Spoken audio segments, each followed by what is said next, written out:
കൊച്ചി വെണ്ടുരുത്തി പാലത്തിൽ നിന്നും കൈക്കുഞ്ഞുമായി അമ്മ കായലിൽ ചാടി. 7 മാസം പ്രായമുള്ള കുഞ്ഞു മരിച്ചു. അമ്മ പരിക്കുകളോടെ ആശുപത്രിയിൽ. പ്രസവശേഷം അമ്മയ്ക്ക് മാനസിക വൈകല്യം ഉണ്ടായിരുന്നതായി ബന്ധുക്കൾ പറഞ്ഞു. അമ്മയുടെ ബാഗിൽ നിന്നും ആത്മഹത്യാക്കുറിപ്പ് കണ്ടെടുത്തു. ഇന്ന് ഉച്ചയോടെയാണ് ഇടപ്പള്ളി കുന്നുംപുറം സ്വദേശി സംഗീത മകൾ കൃഷ്ണപ്രിയയുമൊത്ത് ആത്മഹത്യയ്ക്ക് ശ്രമിച്ചത്. കൊച്ചി വെണ്ടുരുത്തി പാലത്തിൽ നിന്നും കായലിലേക്ക് ചാടിയായിരുന്നു ആത്മഹത്യാശ്രമം. 7 മാസം പ്രായമായ കൃഷ്ണപ്രിയ മരിച്ചു. ഇവരെ രക്ഷിക്കാനായി കായലിലേക്ക് ചാടിയ നാവികസേന ഉദ്യോഗസ്ഥനെ കാണാതായി. പാലക്കാട് സ്വദേശി വിഷ്ണുവിനെയാണ് ഒഴുക്കിൽപ്പെട്ട് കാണാതായത്. കായലിൽ മുങ്ങിത്താണ അമ്മയെയും മകളെയും വിഷ്ണുവായിരുന്നു ബോട്ടിലെത്തിച്ചത്. തുടർന്ന് ഒഴുക്കിൽപ്പെട്ട വിഷ്ണുവിനെ കാണാതാവുകയായിരുന്നുവെന്ന് പോലീസ് പറയുന്നു. അതിൽ കുഞ്ഞു മാത്രം മരണപ്പെട്ടു. മറ്റേ കുട്ടിയുടെ മറ്റ് ഇൻക്വസ്റ്റ് നടപടികൾ കഴിഞ്ഞിട്ട് ബോഡി വിട്ടുകൊടുക്കും. മറ്റേ അന്വേഷണം നടത്തും. അതിൽ വിഷ്ണു എന്ന് പറയുന്ന ഉദ്യോഗസ്ഥൻ നീന്തിയെടുത്ത് അവിടെ കൊണ്ട് കൊടുത്തു. ബോട്ടിൽ കയറ്റിയതിന് ശേഷം അയാൾക്ക് പിന്നെ തളർന്നു പോയിട്ട് വെള്ളത്തിലേക്ക് താഴെയായിരുന്നു. അപ്പം തന്നെ ചാടി രക്ഷാപ്രവർത്തനങ്ങൾ നടത്തിയെങ്കിലും അയാളെ കണ്ടെത്താൻ പറ്റിയില്ലെന്നാണ്. ഇൻക്വസ്റ്റ് പൂർത്തിയാക്കിയ ശേഷം കുട്ടിയുടെ മൃതദേഹം ബന്ധുക്കൾക്ക് വിട്ടുകൊടുത്തു. അമ്മ സംഗീത എറണാകുളം ജനറൽ ആശുപത്രിയിൽ ചികിത്സയിലാണ്. News bureau, Kochi. മുഖ്യമന്ത്രിയുടെ ജനസമ്പർക്ക പരിപാടിയിൽ സഹായം അഭ്യർത്ഥിച്ച് എത്തിയ നിരവധി പേർ വഞ്ചിതരായി. ജനസമ്പർക്കം കഴിഞ്ഞ് 1 വർഷം പിന്നിട്ടിട്ടും മുഖ്യമന്ത്രി അനുവദിച്ച സഹായം ലഭിക്കാത്തവർ നിരവധിയാണ്. നിലവിലെ സാമ്പത്തിക പ്രതിസന്ധിയുടെ പേരിൽ 1 വർഷം മുൻപേ അനുവദിച്ച സഹായമാണ് നിഷേധിക്കുന്നത്. ആംബുലൻസിലെത്തി രാവിലെ മുതൽ രാത്രി വരെ കാത്തിരുന്ന് മുഖ്യമന്ത്രിയെ കണ്ടവർക്കാണ് ഈ ദുർവിധി. കൊട്ടിഘോഷിച്ചും ധൂർത്തടിച്ചും നടത്തിയ മുഖ്യമന്ത്രിയുടെ 2ാം ഘട്ട ജനസമ്പർക്ക പരിപാടി 1 വർഷം പിന്നിടുമ്പോൾ അർഹതപ്പെട്ടവർക്ക് ഇതുവരെയും യാതൊരു സഹായവും ലഭിച്ചില്ല. 100 കണക്കിന് നിവേദനങ്ങൾ ഇപ്പോഴും സംസ്ഥാനത്തെ വിവിധ ഓഫീസുകളിൽ കെട്ടിക്കിടക്കുകയാണ്. മുഖ്യമന്ത്രി ഒപ്പുവെച്ചിട്ടും ഇതുവരെയും സഹായം ലഭിക്കാത്ത നിരവധി പേർ പത്തനംതിട്ടയിലുണ്ട്. അപൂർവങ്ങളിൽ അപൂർവമായ രോഗത്തിന് കീഴ്പ്പെട്ടവർക്ക് പോലും ചികിത്സയ്ക്ക് ധനസഹായം നൽകാൻ ബന്ധപ്പെട്ടവർക്ക് കഴിഞ്ഞിട്ടില്ല. 1,00,000 പേരിൽ ഒരാളിൽ മാത്രം കാണുന്ന മസ്കുലാർ ഡിസ്ട്രോഫി എന്ന രോഗം തളർത്തിയ അയിരൂർ സ്വദേശി രതീഷ് വളരെ പ്രതീക്ഷയോടെയാണ് മുഖ്യമന്ത്രിയെ കാണാനെത്തിയത്. അതിരാവിലെ ആംബുലൻസിൽ നാട്ടുകാരുടെ സഹായത്തോടെ ജനസമ്പർക്ക വേദിയിലെത്തി രാത്രി വരെ കാത്തിരുന്നാണ് മുഖ്യമന്ത്രിയെ കണ്ടത്. രോഗത്തിന്റെ ഗൗരവം മനസ്സിലാക്കി മുഖ്യമന്ത്രി തുക അനുവദിക്കുകയും ചെയ്തു. പക്ഷേ എന്തു ഫലം? കഴിഞ്ഞ വർഷത്തെ ജനസമ്പർക്ക പരിപാടിയിൽ ഞാൻ പോയി. വൈകിട്ടോടെയാണ് മുഖ്യമന്ത്രിയെ കാണാൻ സാധിച്ചത്. നിവേദനം ഞാൻ കൊടുത്തു. അതിന് അപ്പം മറുപടി കിട്ടിയില്ലെങ്കിലും പിന്നീട് സഹായം അനുവദിച്ചെന്നും പറഞ്ഞൊരു പേപ്പർ വന്നു. നാളിതുവരെയായിട്ടും പിന്നെ യാതൊരു അറിയിപ്പും ലഭിച്ചിട്ടില്ല. ഇപ്പം തന്നെ ജീവിതം ഒരു വഴിമുട്ടിയ അവസ്ഥയിലാണ് നിൽക്കുന്നത്. അമ്മയും ഞാനും മാത്രമേ ഉള്ളൂ. 14 വർഷങ്ങൾക്ക് മുമ്പാണ് ശരീരത്തിൻ്റെ മസിലുകൾ ദ്രവിച്ചു പോകുന്ന അസുഖം രതീഷിനെ തളർത്തിയത്. വർഷങ്ങളുടെ ചികിത്സ. ഒടുവിൽ കടം താങ്ങാനാകാതെ 2008-ൽ അച്ഛൻ മനംനൊന്ത് ആത്മഹത്യ ചെയ്തു. 4 മാസങ്ങൾ പിന്നിടുമ്പോൾ കുടുംബത്തിൻ്റെ അത്താണിയായിരുന്ന ഏക സഹോദരൻ വാഹനാപകടത്തിൽ മരിച്ചു.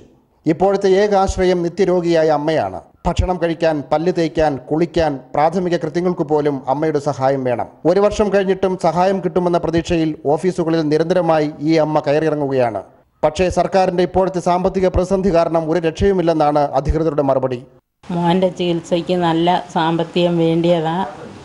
അതിനുവേണ്ടിയാണ് മുഖ്യമന്ത്രിയെ കാണാൻ പോയത്. ഞങ്ങൾക്കിങ്ങനെ നിവേദനം കിട്ടിയിട്ടേ ഉള്ളൂ. അതിൽ നിന്നൊന്നും കിട്ടിയിട്ടില്ല. എൻ്റെ കാലം കഴിഞ്ഞിട്ട് ഉള്ള കാര്യങ്ങൾ എനിക്ക് ഓർത്തുള്ള ഒരു പ്രയാസം എനിക്ക് കൂടുതലുള്ളത്.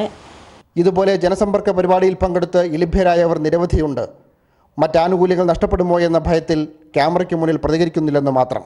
ജനസമ്പർക്കം നടത്താൻ മുഖ്യമന്ത്രിയുടെ അതീവ സുരക്ഷയ്ക്ക് വേണ്ടി പാഴ്ചെലവ് നടത്തിയ പണം മാത്രം മതി ഇതുപോലുള്ള നിരാലംബർക്ക് ആശ്വാസമേകാൻ. മുഖ്യമന്ത്രി മിന്നൽ വേഗത്തിൽ വരും. മിന്നൽ വേഗത്തിൽ തന്നെ നിവേദനങ്ങളിലൊക്കെ ഒപ്പുവയ്ക്കും. പക്ഷേ അതിനുശേഷം ഔദ്യോഗിക തലത്തിൽ എന്തൊക്കെ സംഭവിക്കുന്നു എന്നതിനെക്കുറിച്ച് അദ്ദേഹം തിരക്കാറില്ല. അതിൻ്റെ സാക്ഷ്യപത്രങ്ങളാണ് രതീഷും സംസ്ഥാനത്തെ ഒട്ടനവധി കുടുംബങ്ങളും. ക്യാമറമാൻ ജയപ്രകാശിനൊപ്പം BG Maneesh Kumar, news bureau, Pathanamthitta. അഴിമതി ആരോപണത്തിൽ കേസെടുത്ത് കോഴിക്കോട് കൊടുവള്ളി പഞ്ചായത്ത് പ്രസിഡന്റിന്റെ അറസ്റ്റ് വൈകുന്നു. കെട്ടിട നിർമ്മാണത്തിൽ അഴിമതിയും ചട്ടലംഘനവും ഉണ്ടായി എന്ന പരാതിയിൽ വിജിലൻസ് കോടതിയാണ് കേസെടുക്കാൻ നിർദ്ദേശിച്ചത്.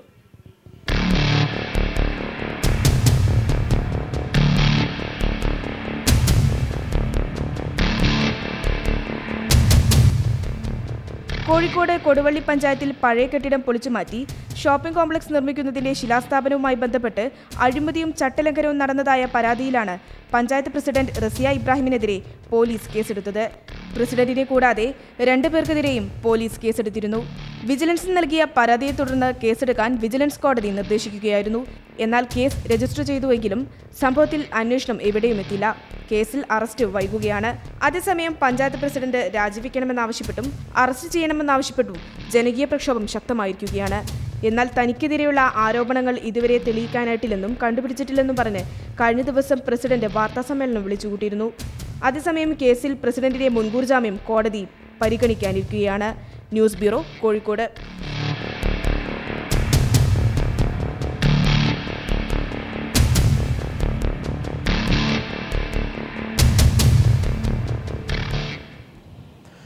കോട്ടയത്ത് വ്യാപാര സ്ഥാപനങ്ങളിൽ മോഷണ പരമ്പര. നഗരമധ്യത്തിൽ ഒരാഴ്ചക്കിടെ നടന്നത് 1/2 ഡസനിലേറെ മോഷണങ്ങളാണ്. പോലീസ് സംവിധാനം നോക്കുകുത്തിയാകുന്നു. ഒരാഴ്ച മുമ്പ് മോഷണം നടന്ന കടയിൽ വീണ്ടും മോഷണം നടന്നു. നാഗമ്പടത്ത് ഓട്ടോ സ്പെയർ പാർട്സ് കട, TB റോഡിലെ ന്യൂ കളക്ഷൻസ് എന്ന റെഡിമെയ്ഡ് സ്ഥാപനം എന്നിവിടങ്ങളിൽ വെള്ളിയാഴ്ചയാണ് മോഷണം നടന്നത്. സ്പെയർ പാർട്സ് കടയിൽ നിന്നും 10,000 രൂപയാണ് മോഷ്ടാക്കൾ കവർന്നെടുത്തത്.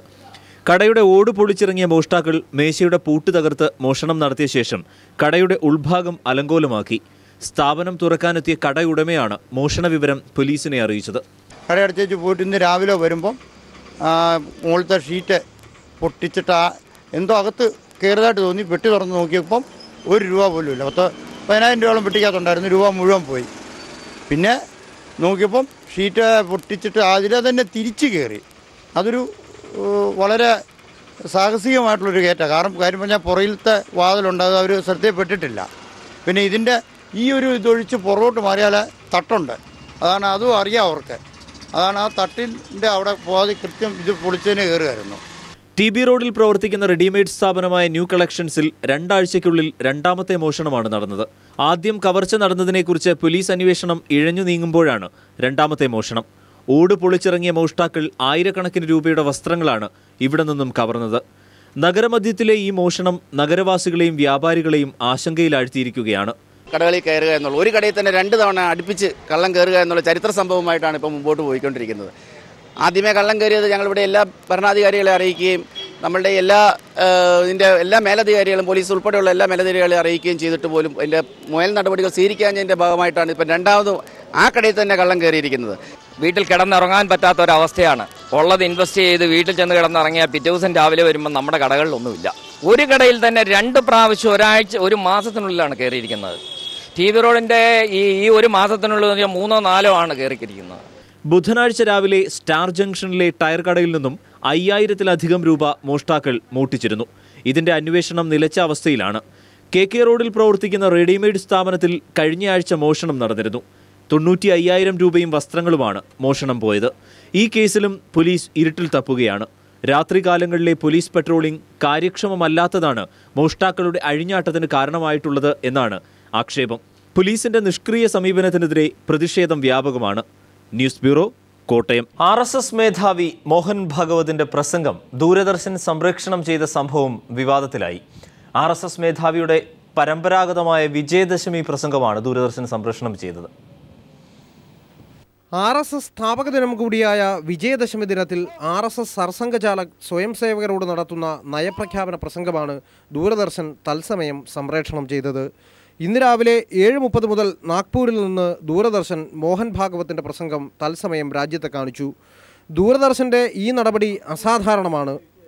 സാധാരണഗതിയിൽ ഇന്ത്യൻ പ്രസിഡന്റ്, പ്രധാനമന്ത്രി എന്നിവരുടെ സ്വാതന്ത്ര്യദിന, റിപ്പബ്ലിക് ദിന സന്ദേശങ്ങൾ, വിദേശ രാഷ്ട്ര തലവന്മാരുടെ ഇന്ത്യ സന്ദർശന വേളകൾ എന്നിവയൊക്കെയാണ് ദൂരദർശൻ തത്സമയം കാണിക്കാറുള്ളത്. വാജ്പേയി പ്രധാനമന്ത്രിയായിരുന്ന കാലത്ത് പോലും RSS തലവൻ്റെ നാഗ്പൂർ പ്രസംഗം ദൂരദർശൻ തത്സമയം കാണിച്ചിട്ടില്ല. ദൂരദർശൻ്റെ നടപടിക്കെതിരെ പ്രമുഖ ചരിത്രകാരൻ രാമചന്ദ്ര ഗുഹ രംഗത്തെത്തി. ദൂരദർശന്റെ നടപടി അസാധാരണമായ കീഴ്വഴക്കങ്ങൾക്ക് ഇടയാക്കുമെന്നും ഇമാമുമാരും പാതിരിമാരും ഇനി ദൂരദർശന്റെ സംപ്രേഷണത്തിനായി അവകാശവാദം ഉന്നയിക്കുമെന്നും ഗുഹ ട്വിറ്ററിൽ കുറിച്ചു. News desk. മോഹൻ ഭഗവതിന്റെ പ്രസംഗം സംപ്രേഷണം ചെയ്തതിൽ ദൂരദർശന്റെ വിശദീകരണം. വാർത്താ പ്രാധാന്യം ഉള്ളതുകൊണ്ടാണ് തത്സമയ സംപ്രേഷണം നൽകിയതെന്ന് ദൂരദർശൻ ഡയറക്ടർ അർച്ചന ദത്ത് പറഞ്ഞു.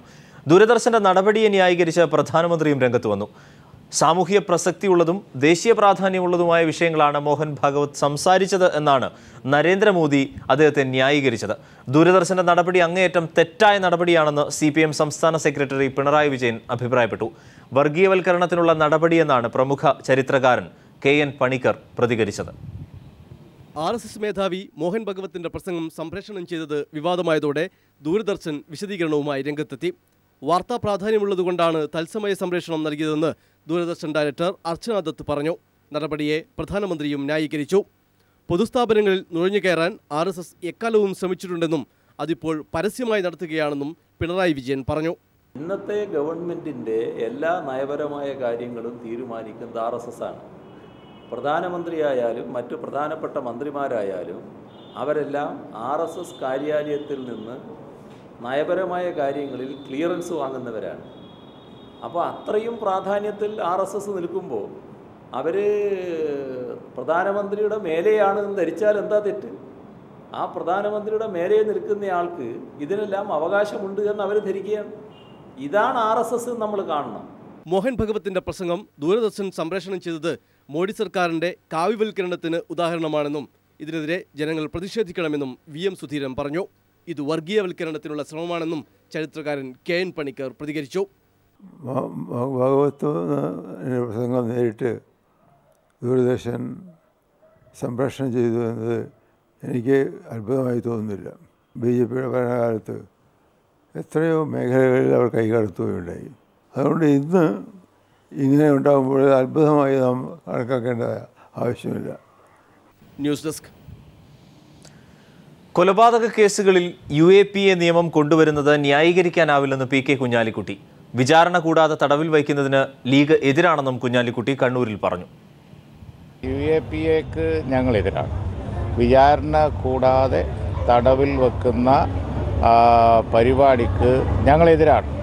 ആ സ്റ്റാൻഡ് ഐഡിയോളജിക്കലാണ്. വ്യാപകമായി ഇനി UAPA ഉപയോഗിക്കുന്നതിൽ ലീഗിന് അഭിപ്രായ വ്യത്യാസമുണ്ട്. അല്ല, അത് അങ്ങനെ ഒരു ജനറൽ പ്രിൻസിപ്പിളായി എടുക്കുന്നതിന് ലീഗ് അനുകൂലമല്ല. ജനറൽ പ്രിൻസിപ്പിളായി എടുക്കുന്നതിന് നിർബാധം UAPA ഉപയോഗിക്കുന്ന ഒരു സ്ഥിതി വരുന്നതിനോട് ലീഗിന് യോജിപ്പില്ല. അത് സംശയമൊന്നുമില്ല. പക്ഷേ ഞാൻ മനോജ് വധത്തെ കുറിച്ച് പ്രത്യേകമായി പരാമർശിക്കുന്നില്ല. പക്ഷേ UAPA ജനറലായിട്ട് എടുക്കുന്നതിനോട് ഞങ്ങൾ എതിരാണ്. മോഷണക്കുറ്റം ആരോപിച്ച് 9ാം ക്ലാസ് വിദ്യാർത്ഥിയെ പോലീസ് മർദ്ദിച്ചു. ഡ്യൂട്ടിയിൽ ഇല്ലാതിരുന്ന തൃശൂർ ഈസ്റ്റ് പോലീസ് സ്റ്റേഷനിലെ ഡ്രൈവർ ഹരിദാസിനെതിരെയാണ് പരാതി. വിദ്യാർത്ഥി തൃശൂർ ജില്ലാ ആശുപത്രിയിൽ ചികിത്സയിലാണ്. വിയ്യൂർ തോപ്പിൽപ്പറമ്പ് സജീവ് സോഫിയ ദമ്പതികളുടെ മകനായ TS നിഖിലിനാണ് പോലീസുകാരിൽ നിന്നും മർദ്ദനമേറ്റത്. ബുധനാഴ്ച വൈകിട്ട് പൂജവെപ്പ് ചടങ്ങുകളുമായി ബന്ധപ്പെട്ട് ക്ഷേത്രത്തിലെത്തിയതായിരുന്നു നിഖിൽ. സമീപത്തുണ്ടായിരുന്ന സ്ത്രീയുടെ ബാഗ് മോഷ്ടിച്ചെന്നാരോപിച്ചായിരുന്നു മർദ്ദനം. ഞാൻ പോലീസിലാണ്, അപ്പോൾ എന്തായാലും നിന്നെ ജൂനിയർ ഹോമിൽ കൊണ്ടുവന്നൊക്കെ ഭീഷണിപ്പെടുത്തി പറഞ്ഞു. പിന്നെ വെള്ളത്തിൽ മുക്കി കൊന്നു. അവിടെ കുളമായി തരാൻ കുളത്തിൽ മുക്കി കൊന്നിട്ട് സ്വന്തം വണ്ടിയുണ്ട്, വണ്ടിയിൽ കയറ്റിയിട്ട് റെയിൽവേ പാളത്തിൽ കൊണ്ടുപോയിട്ട് ആരും ചോദിക്കാൻ പറ്റില്ല എന്നൊക്കെ പറഞ്ഞു. ബാഗ് അടുത്ത ദിവസം സ്ത്രീയുടെ വീടിൻ്റെ പരിസരത്ത് നിന്ന് തന്നെ ലഭിച്ചു. കുട്ടിയും കുടുംബവും കേസ് നൽകാതിരിക്കാൻ ഹരിദാസ് പണം വാഗ്ദാനം ചെയ്തതായും കുട്ടിയുടെ വീട്ടുകാർ പറയുന്നു. ഹരിദാസിനെതിരെ കേസെടുക്കാതിരുന്ന പോലീസ് പിന്നീട് ചൈൽഡ് വെൽഫെയർ കമ്മിറ്റിയുടെ നിർദ്ദേശത്തെ തുടർന്ന് കേസെടുത്തു. എന്നാൽ താൻ ആരെയും മർദ്ദിച്ചിട്ടില്ലെന്നാണ് ഹരിദാസിൻ്റെ മറുപടി. ഡാനി പോൾ, തൃശൂർ. കക്കയം രാജൻ കേസിന് സമാനമായ പോലീസ് മർദ്ദനമാണ് വീട്ടുജോലിക്കാരിയായ ചേരാനല്ലൂരിലെ ലീബയ്ക്ക് നേരെ പോലീസ് നടത്തിയതെന്ന് ജനാധിപത്യ മഹിളാ അസോസിയേഷൻ സംസ്ഥാന സെക്രട്ടറി KK ശൈലജ ടീച്ചർ. ലീബയുടെ വീട് സന്ദർശിച്ച അവർ UDF സർക്കാർ ലീബയുടെ കേസ് ഒതുക്കി തീർക്കാൻ ശ്രമിക്കുകയാണെന്നും ആരോപിച്ചു. മോഷണക്കുറ്റം ചുമത്തി പോലീസ് മർദ്ദിച്ച വീട്ടുജോലിക്കാരി ലീബയ്ക്ക് നട്ടലിന് 2 പൊട്ടൽ സംഭവിച്ചിട്ടുണ്ട്. മതിയായ ചികിത്സ നൽകാൻ സർക്കാർ തയ്യാറാവണമെന്ന് ചേരാനല്ലൂരിലെ വീട്ടിലെത്തി ലീബയെ കണ്ട ശേഷം ശൈലജ ടീച്ചർ പറഞ്ഞു. രാജനെ ഉരുട്ടിക്കൊന്ന ഒരു കേസിൻ്റെ സമയത്ത് നമ്മൾ കേട്ടിട്ടുള്ള പോലീസിൻ്റെ 3ാം മുറയാണ് ഇപ്പോൾ ലീബയോട് പ്രയോഗിച്ചിട്ടുള്ളത് എന്ന് നമുക്ക് കാണാൻ സാധിക്കും. ചവിട്ടിയപ്പോൾ ഒരു സ്ത്രീക്ക് ബ്ലീഡിങ് ഉണ്ടാവണമെങ്കിൽ ആന്തരാവയവങ്ങൾക്ക് നല്ല പരുക്കുണ്ടായിട്ടുണ്ടാവും. അതിനെക്കുറിച്ചുള്ള വിശദമായിട്ടുള്ള പരിശോധന നടത്തേണ്ടതായിട്ടുണ്ട്. അപ്പോൾ ഞങ്ങൾ ഡിമാൻഡ് ചെയ്യുന്നത് ലീബയെ നല്ല മെഡിക്കൽ കോളേജിൽ ഗവൺമെൻറ്റിൻ്റെ നല്ല ശ്രദ്ധ കിട്ടുന്ന രീതിയിൽ പരിചരിക്കാൻ കഴിയുന്ന രീതിയിൽ അഡ്മിറ്റ് ചെയ്ത് ചികിത്സിക്കണമെന്നാണ്. 3 ദിവസം കൊണ്ട് ഡിസ്ചാർജ് ചെയ്യാൻ പറ്റിയ പരിക്കല്ല ലീബയ്ക്ക് പോലീസുകാരിൽ നിന്നും ഏൽക്കേണ്ടി വന്നത്. സർക്കാർ ആശുപത്രിയിൽ നിന്ന് ലീബയെ സ്വകാര്യ ആശുപത്രിയിലേക്ക് മാറ്റി പരിക്ക് നിസ്സാരവൽക്കരിച്ച് പറഞ്ഞുവിടുകയായിരുന്നു. ഇത് കേസിൽ നിന്ന് സർക്കാരിന് തലയൂരാൻ വേണ്ടിയും പ്രതികളെ രക്ഷപ്പെടുത്താൻ വേണ്ടിയുമാണെന്ന് ശൈലജ ടീച്ചർ കുറ്റപ്പെടുത്തി. വധോദ്യമത്തിന് കേസെടുക്കേണ്ടതാണ്, വധശ്രമത്തിന് അവരുടെ പേരിൽ കേസെടുക്കുന്നതാണ്. പക്ഷേ പോലീസുകാരുടെ പേരിൽ അത്തരം കേസ് ചാർജ് ചെയ്തിട്ടില്ല. പിന്നെ കള്ളക്കേസ് ചുമത്തിയതിന് ഈ വീട്ടുകാരുടെ പേരിൽ കേസെടുക്കുക, അവരെ അറസ്റ്റ് ചെയ്യേണ്ടതാണ്. ഇപ്പോൾ സംഭവത്തെ തുടർന്ന് ലീബയുടെ കുടുംബക്കാരെ നിരന്തരം പോലീസ് ചോദ്യം ചെയ്യുന്നത് അവസാനിപ്പിക്കണം. കുടുംബത്തിന്റെ സംരക്ഷണം പൂർണ്ണമായും സർക്കാർ ഏറ്റെടുത്ത് ലീബയ്ക്ക് ജോലി നൽകണമെന്നും ഷൈല ടീച്ചർ ആവശ്യപ്പെട്ടു. News bureau, Kochi. മുഖ്യമന്ത്രിയുടെ വാക്ക് പാഴ്വാക്കായി. കടലാക്രമണത്തിൽ സർവ്വതും നഷ്ടപ്പെട്ട 32 കുടുംബങ്ങൾ ആത്മഹത്യയുടെ വക്കിലാണ്. പുറക്കാട് പഞ്ചായത്തിന്റെ തീരദേശവാസികൾക്കാണ് ഈ ദുർഗതി.